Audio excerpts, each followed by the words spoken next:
mayabang. Turn Okay. off agad ako dun. Kahit anong yaman mo, kahit anong gwapo mo, pag mayabang ka, ayoko sa'yo. Kaagad yun, ayaw na. Wala na. You are a social media superstar. I'm sure marami ang nagme-message. I mean, do you... Marami? Marami po. Oh, how do you handle them? Do you entertain? Pag bet ko, oo, sumasagot talaga ako. Pag nagsaslide sila sa DM ko, tapos bet ko, tara, likal, labas tayo. Okay. Oo. Pero pag hindi bet. Pag hindi bet, hindi ko naman sinisin o binabastos. I let them, kasi ayoko din, syempre, masaktan sila. Kasi wala man sila ginawang masama sa akin. Tama. Pero yun. Ako pa rin yung presidente ng impyerno. Hilingin din natin sa Diyos na sana ay makauwi na agad si Pangulong Duterte sa Pilipinas. Who is this stupid God?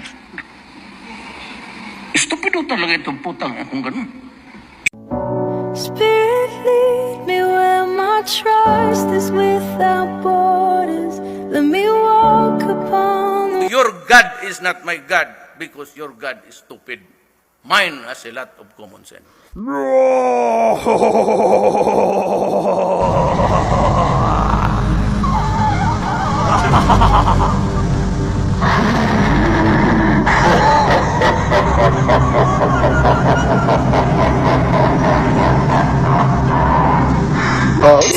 Polboronic issue.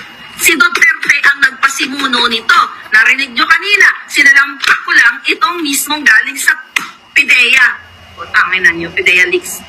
Oh, sabi ni Sas. Narinig niya. May sinabi. Sino daw ang nag-umpisa ng Polvoron video? Sure tayo, ang nag-produce nito ay si Harrieta Roqueta na nagtatago ngayon sa Netherlands.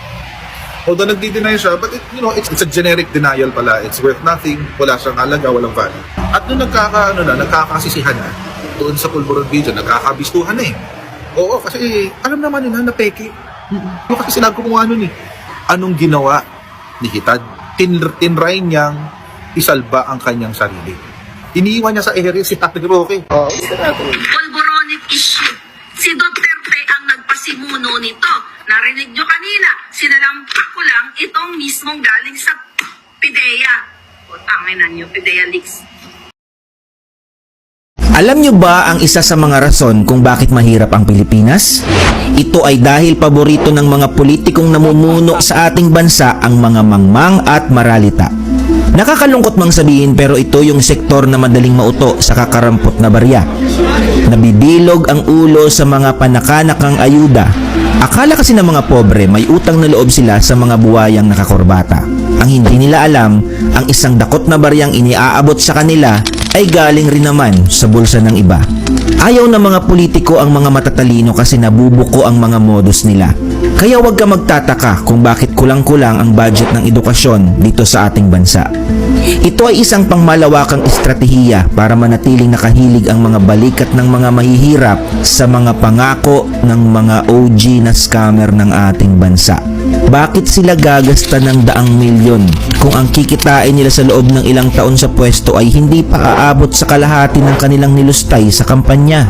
Trak-trak na tarpaulin, malasinto-sintong mga jingle sa TV at social media, at sandamakmak na vote buying na itinatago sa anino ng ayuda. Nakapagtataka naman yata, Congressman, Senator.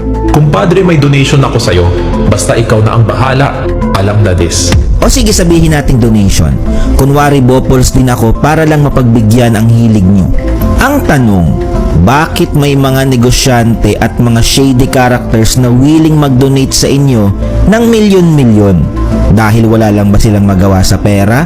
O baka naman may hihingiin na pabor kapag kayo ay nakaupo na? Uy! Galawang mandarambong yan ah!